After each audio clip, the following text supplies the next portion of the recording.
और आईएएस का तो मुझे सृष्टि जैन देशमुख, दिव्या तंवर इनके वीडियो देख के कुछ उत्साह होता है कि काश हम भी ऐसे बने और ऐसे काम करें। मम्मी पापा वैसे पढ़े तो कम ही हैं, पर मुझे संस्कार और पूरा सहयोग दिए कि मैं अपनी पढ़ाई में नाम रोशन करूं। घर का भी वैसे इतने पढ़े लिखे नहीं है मेरे परिवार में, पर मुझे पढ़ाया है, इस लायक बनाया है कि मैं उनका नाम रोशन करूं और अच्छे परसेंटेज बनाऊं।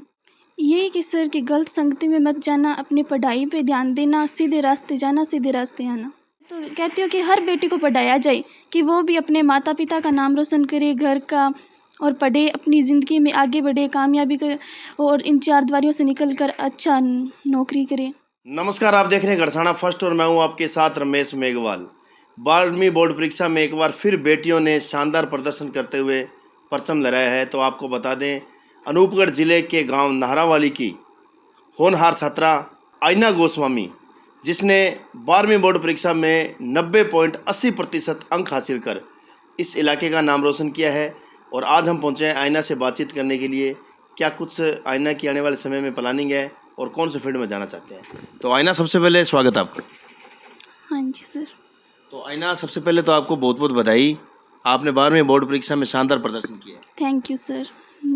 अच्छा आयना, जैसे नतीजे आए जैसे ही 12वीं बोर्ड परीक्षा के, उस समय कैसा लगा, क्या कुछ फील हुआ और किस प्रकार से खुशी का माहौल रहा। वैसे तो सर अध्यापक भी ठीक ही खुश होए, मम्मी पापा भी खुश होए, मैं भी थोड़ी खुशी थी। वैसे उम्मीद तो काफ़ी थी कि 94+ बना जाऊं, पर नहीं बना पाई। वैसे ठीक है, मम्मी खुश है, पापा खुश है, सब लोग खुश है, तो ठीक है। मैं भी बिल्कुल आयना, अगर जहाँ पर आपके नतीजों की बात करें तो शानदार प्रदर्शन किए हैं, लेकिन फिर भी ये जो नंबर का गेम होता है, इस नंबरों को क्या कुछ कितना मानते हो आप, नंबरों के स्केल को। ठीक है सर। नंबर वैसे आगे कंपटीशन में पता चलता है, अभी तो नंबरों का क्या है, अभी कामयाब होंगे, फ्यूचर की प्लानिंग वही ठीक है। हाँ, निश्चित तौर पर आईना, क्योंकि आने वाले समय में जब कंपटीशन होगा तो सही मायने में वहाँ पर अपने को खूब मेहनत करनी पड़ेगी। हाँ जी सर, इस बात से सहमत हूँ कि आगे ही पता चलता है। अच्छा आईना, जैसे बात करें आपके परिवार की, तो आपके परिवार में किस प्रकार से सहयोग रहा, कैसे उन्होंने आपको मोटिवेट किया और कितने टाइम तक आपने स्टडी को दिया। सर मम्मी पापा वैसे पढ़े तो कम ही हैं, पर मुझे संस्कार और पूरा सहयोग दिए कि मैं अपनी पढ़ाई में नाम रोशन करूं। घर का भी वैसे इतने पढ़े लिखे नहीं है मेरे परिवार में, पर मुझे पढ़ाया है, इस लायक बनाया है कि मैं उनका नाम रोशन करूं और अच्छे परसेंटेज बनाऊं। बिल्कुल, निश्चित तौर पर आईना, आपके मम्मी पापा कम पढ़े हैं, लेकिन आप जैसी होनहार बेटियां आज इस कदर पर शिक्षा में नए आयाम स्थापित कर रहे हैं, तो निश्चित तौर पर अपने मान सकते हैं कि आपके मम्मी पापा मतलब पढ़ाई में कहीं पीछे नहीं है। हाँ, ये भी सही है कि अपने बच्चों को अच्छे संस्कार दें, आगे आने वाले समय में अच्छा रहना चाहिए, एक काबिल इंसान बनाए, वही बहुत होता है। बिल्कुल। अच्छा आईना, जैसे बात करें तो आपके मम्मी और पापा क्या कुछ ऐसी विशेष चीज़ आपको बताते हैं जो आपके कहीं ना कहीं जीवन का एक आधारभूत जो कर्म बनता है कि बेटा ये चीज़ ज़िंदगी में हमेशा याद रखना कामयाबी के लिए।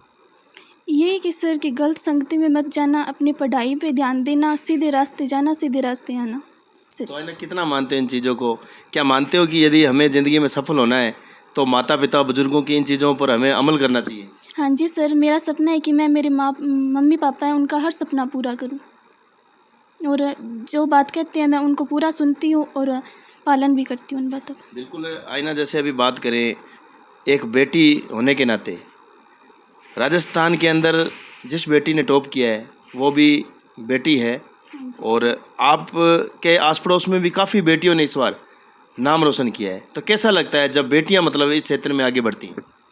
सर पहले की तो सोच थी, अभी भी कहीं कहीं होगी, कि बेटियों को मान सम्मान नहीं दिया जाता, घर पे ही रखा जाता है, पढ़ाई नहीं की करवाई जाती। मैं तो कहती हूँ कि हर बेटी को पढ़ाया जाए कि वो भी अपने माता पिता का नाम रोशन करे, घर का, और पढ़े, अपनी ज़िंदगी में आगे बढ़े, कामयाबी करे और इन चार दीवारियों से निकल कर अच्छा नौकरी करे। निश्चित तौर पर आईना, आपने अच्छी बात कही है, क्योंकि आज भी समाज के अंदर कुछ ऐसी सोच है कि बेटियों को बहुत समझा जाता है और बेटियों को पढ़ाई से ज़्यादा उसको उसकी शादी को लेकर चर्चाएं की जाती है। लेकिन निश्चित तौर पर आईना, क्या आप मानती हो कि जब आप जैसी बेटियां शिक्षा में आगे बढ़ेगी और शिक्षा के क्षेत्र में अच्छी सर्विस में जाएगी तो इस प्रकार की जो मानसिकता है वो भी ख़त्म होगी। हाँ होगी सर, और देश का सम्मान ही नारी बढ़ा रही है। वैसे तो भाई नारी भाई शक्ति अच्छी होती है, और पढ़ेगी लिखेगी तो देश को भी शिक्षित ही करेगी। बिल्कुल, बहुत ही शानदार बात कही आपने। अच्छा आईना, जैसे बात करें आपके पढ़ाई का क्या शेड्यूल रहा है? कितने घंटे तक आप पढ़ते थे? क्या कुछ आपका मतलब घर में पढ़ाई का माहौल रहा है? सर इतना ख़ास तो कुछ नहीं, वैसे 1 डेढ़ बजे छुट्टी होती थी, ढाई बजे मतलब घर पे आ जाती थी मैं। फिर कुछ देर सो जाती, शाम को भई दिन में सोती थी मैं, दिन को नहीं, शाम को लेट तक पढ़ती थी, 11-12 बजे तक बस।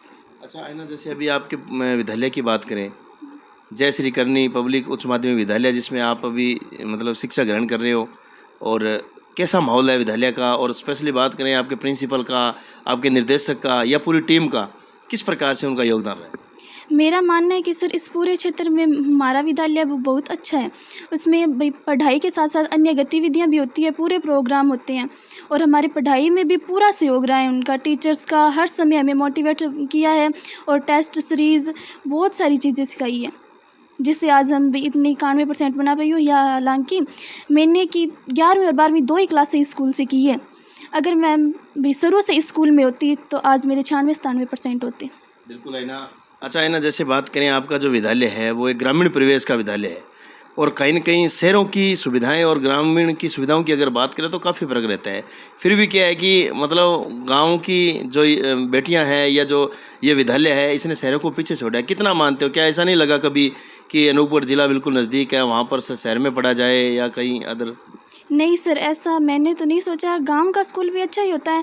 उसमें मतलब कि एक तो खुद स्टूडेंट का होता है कि कितना पढ़ सकता है, कितना कुछ कर सकता है, और कुछ टीचरों का सहयोग होता है। अगर टीचर सहयोग करते हैं और माता-पिता सहयोग करते हैं तो बच्चा कुछ भी कर सकता है, चाहे ग्रामीण परिवेश का हो, चाहे शहरी। बिल्कुल। अच्छा है ना, अब किस फील्ड में आप जाना चाहते हो? किस में आपकी रुचि है? क्या कुछ अब आपका सपना है आने वाले समय में? सर अभी तो मैं बीएसटीसी की तैयारी कर रही हूँ, आगे मेरा ड्रीम है आईएएस करूँ। अच्छा, एक चीज़ मुझे बड़ी अच्छी लगी आईना, जो आपने मतलब दोनों लाइनों में काम किया है। आपका हालांकि सपना है आईएएस अधिकारी बनने का, लेकिन उससे पहले आपने बी लाइन पे फोकस डाला है जो कि बीएसटीसी का है। ये किसकी प्लानिंग है? किस प्रकार से आपके माइंड में ये चीज़ है? सर पहले छोटे पद से, क्योंकि अपने टीचरों से सीखते हैं। एक बार टीचर बनेंगे फिर आगे की तैयारी करेंगे। और आईएएस का तो मुझे सृष्टि जैन, देशमुख, दिव्या तंवर, इनके वीडियो देख के कुछ उत्साह होता है कि काश हम भी ऐसे बने और ऐसे काम करें।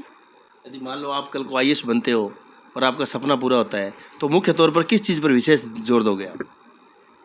मुख्य तौर पर वैसे मेरा तो सपना है कि ग्रामीण इलाका है उनको सुधारना, अच्छा बनाना। वैसे तो भी सही है सब कुछ, पर अपनी भी नई पहचान बनाई कि इस इलाके में ये सुधार है, अन्य कार्य मतलब महिलाओं को ये। बिल्कुल, बहुत आपने शानदार बात की है ना। अब अंत में क्या कुछ संदेश देना चाहेंगे तमाम जो बेटियां इस समय, लाखों बेटियां आपको देख रही है और आपकी इस खुशी में अपना एक आईना सेट करने का प्रयास कर रही है, उनको क्या कुछ मोटिवेट करेंगे? वैसे तो आप सभी को पता ही है, सर ने बता दिया। मैं आईना गोस्वामी, डॉटर ऑफ राजेंद्र गोस्वामी, जय श्री करनी स्कूल से। मैं सभी ग्रामीण और शहरी आवेश की लड़कियों को कहना चाहती हूँ कि अपने माता पिता का हर सपना पूरा करें और पढ़ाई पर फोकस करें। बहुत बहुत धन्यवाद। तो ये थे आज हमारे साथ खास मुलाकात में आईना गोस्वामी। बड़ी शानदार बात कही है आईना ने कि हमेशा यदि ज़िंदगी में लक्ष्य को हासिल करना है और सफलता की उस चरम सीमा को छूना है, तो निश्चित तौर पर माता और पिता की हर एक बात को मानना चाहिए और उनके दिखाए हुए रास्ते पर हमें चलना चाहिए, क्योंकि माता पिता ही एक ऐसे व्यक्तित्व होते हैं जो हमें हमेशा हमारा हित देखते हैं और हमेशा हमें सफल देखना चाहते हैं। वह इसके साथ आईने ने कहा है कि विद्यालय की जो जो विद्यालय के अंदर जो मतलब जिस प्रकार की मॉनिटरिंग है और तमाम टीचरों ने जो हमें शिक्षा दी है, उसी की बदौलत आज मैं इस मुकाम तक पहुंची हूं। और आने वाले समय में जो सपना है मेरा आईएएस बनने का, वो तो आईएएस बनकर मुख्य तौर पर महिलाओं पे काम करूंगी, और जो भी मतलब समस्या इस ग्रामीण क्षेत्र में होगी उन पर आईएएस बनकर मैं इन समस्याओं पर ध्यान दूंगी। वह इसके साथ ही आईना ने कहा है कि बेटियां जो है वो जब फील्ड में जाएगी तो सही मायने में इस इलाके का नाम रोशन होगा और बेटियों को आगे बढ़ना चाहिए। बहुत बहुत धन्यवाद। मेरे सहयोगी साथी संजीव के साथ रमेश मेघवाल, गरसाना।